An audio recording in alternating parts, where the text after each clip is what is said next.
तो कैसे हैं दोस्तों आप सभी का एक बार फिर से स्वागत है आपका अपना यूट्यूब चैनल रत्नाकर ज्ञान सागर में।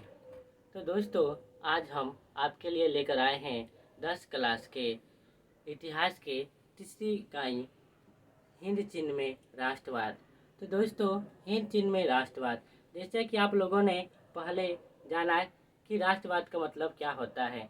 तो दोस्तों राष्ट्रवाद का मतलब होता है कि अपने देश के प्रति चेतना, अपने देश के प्रति सोच और अपने देश के सब बारे में जानना, अपने देश को सबसे ज़्यादा महत्व देना दोस्तों। तो दोस्तों हिंद चीन एक क्षेत्र है दोस्तों, जिसका क्षेत्रफल लगभग 3 लाख वर्ग किलोमीटर है, जिसमें अभी के वर्तमान देश लाओस, कंबोडिया और वियतनाम आते हैं।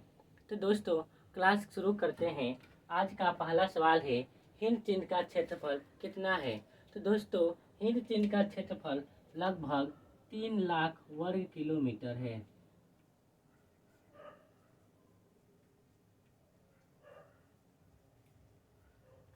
ठीक उसी प्रकार से दोस्तों अगला सवाल है, कंबोज राज्य की स्थापना कहाँ हुई। तो दोस्तों कंबोज राज्य की स्थापना लाओस और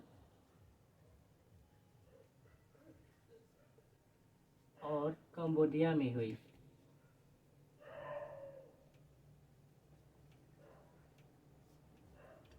ठीक उसी प्रकार से दोस्तों अगला सवाल है, अंकोर वाट अंकोर वाट का मंदिर का निर्माण किसने कराया। तो दोस्तों अंकोर वाट मंदिर का निर्माण सूर्यवर्मा द्वितीय ने कराया था। तो दोस्तों सूर्यवर्मा द्वितीय कंबोडिया के राजा थे दोस्तों, इन्होंने ही अंकोर वाट मंदिर का निर्माण कराया था। तो दोस्तों अंकोर वाट मंदिर का निर्माण राजा सूर्यवर्मा द्वितीय ने कराए थे और अंकोर वाट का मंदिर का दूसरा नाम मिलता है दोस्तों अंकोर मंदिर। दोस्तों यह विश्व का सबसे बड़ा हिंदू मंदिर है।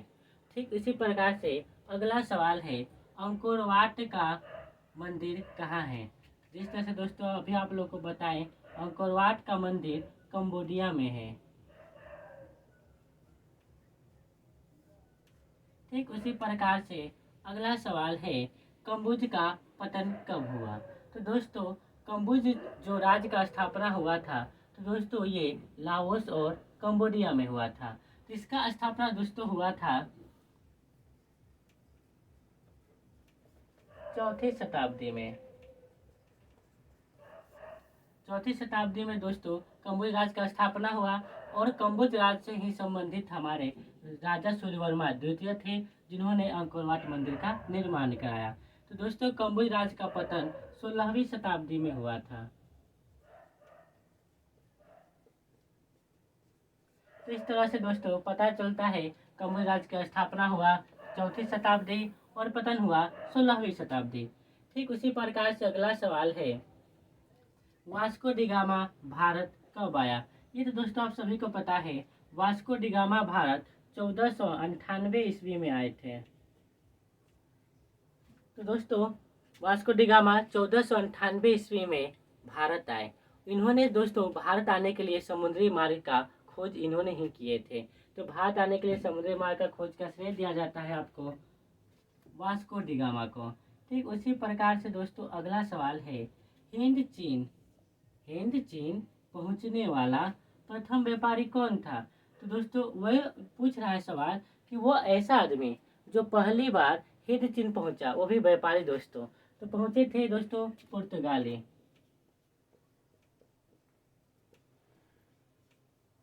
तो दोस्तों हिंद चीन पहुंचने वाले व्यापारी थे पुर्तगाल के रहने वाले, इसलिए इनको कहा गया पुर्तगाली। और ये पुर्तगाल के ही रहने वाले थे आपका वास्को डिगामा। अगला सवाल है, वियतनाम कब विश्व का तीसरा बड़ा चावल निर्यातक देश बना। तो दोस्तों वियतनाम जो है उस पर फ्रांस का आधिपत्य था। तो वियतनाम ही नहीं दोस्तों, यहाँ तक कि पूरा हिंद चीन पर ही फ्रांस का उपनिवेश था, यानी फ्रांस हिंद चीन को अपने अधीन रखा था, कब्जे में रखा था। तो दोस्तों सवाल हो गया कि हिंद चीन किसका उपनिवेश था। तो दोस्तों फ्रांस का उपनिवेश था। तो वियतनाम कब विश्व का तीसरा बड़ा चावल निर्यातक देश बना। तो दोस्तों 1931 ईस्वी में वियतनाम विश्व का चावल निर्यातक देश बन गया। इसका मुख्य जो क्रेडिट है दिया जाता है दोस्तों फ्रांस को, क्योंकि फ्रांस ने क्या किया था, वियतनाम में जो जंगल थे उसको काट काट कर बड़े बड़े खेतों में परिवर्तित किए। उसके बाद क्या किए कि सिंचाई के लिए नहरों का निर्माण कराए, जिससे कि दोस्तों चावल की खेती बहुत ज़्यादा हुआ और विश्व में तीसरा सबसे बड़ा चावल निर्यातक देश वियतनाम बन गया, वो भी 1931 को। ठीक उसी प्रकार से अगला सवाल है, किसी भी तरह का अधिकार प्राप्त नहीं था दोस्तों। ये सबसे इम्पोर्टेंट है कि कौन ऐसे व्यक्ति हैं या कौन है जिनको किसी भी तरह का अधिकार प्राप्त नहीं था। तो दोस्तों ये थे बंधुआ मजदूर।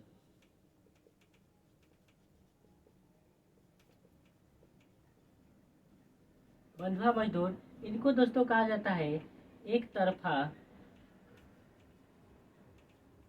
अनुबंध व्यवस्था। ठीक उसी प्रकार से दोस्तों अगला सवाल है, हिंद चीन में बसने वाले फ्रांसीसी कहलाते थे। हिंद चीन में जो फ्रांसीसी बस जाते थे उसको क्या कहा जाता था दोस्तों। तो हिंद चीन के जो रहने वाले लोग थे वो अगर आके हिंद चीन में बस जाए, मतलब सॉरी दोस्तों, फ्रांस के रहने वाले आकर हिंद चीन में बस जाए तो उनको क्या कहा जाएगा। तो दोस्तों उनको कोलोन कहा जाता था, कोलोन।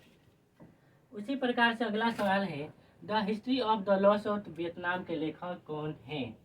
तो दोस्तों the history of the loss of Vietnam के लेखक है फान बोई चाउ।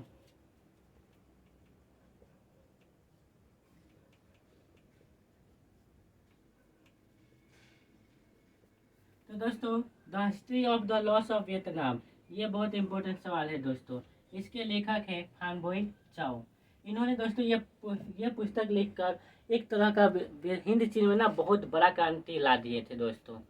राष्ट्रवाद बहुत तेजी से भड़का था। अगला सवाल है, अनामी दल का संस्थापक कौन था। तो दोस्तों अनामी दल का संस्थापक जॉन गुएन आई था। तो जॉन गुएन आई ने दोस्तों अनामी दल का स्थापना किए थे। ठीक उसी प्रकार से दोस्तों एक मिनट थोड़ा सस्पेंस है। हाँ, जॉन गुएन आई दोस्तों,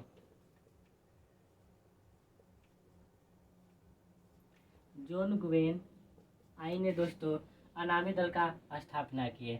उसी प्रकार से अगला सवाल है, हो ची मिन्ह का दूसरा नाम क्या है। तो दोस्तों हो ची मिन्ह का दूसरा नाम क्या है। तो दोस्तों हो ची मिन्ह का दूसरा नाम है न्यूगन आई कोक।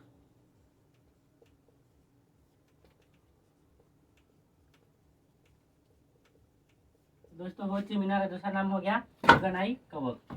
उसी प्रकार से अगला सवाल है, बाओदाई कहाँ का शासक था।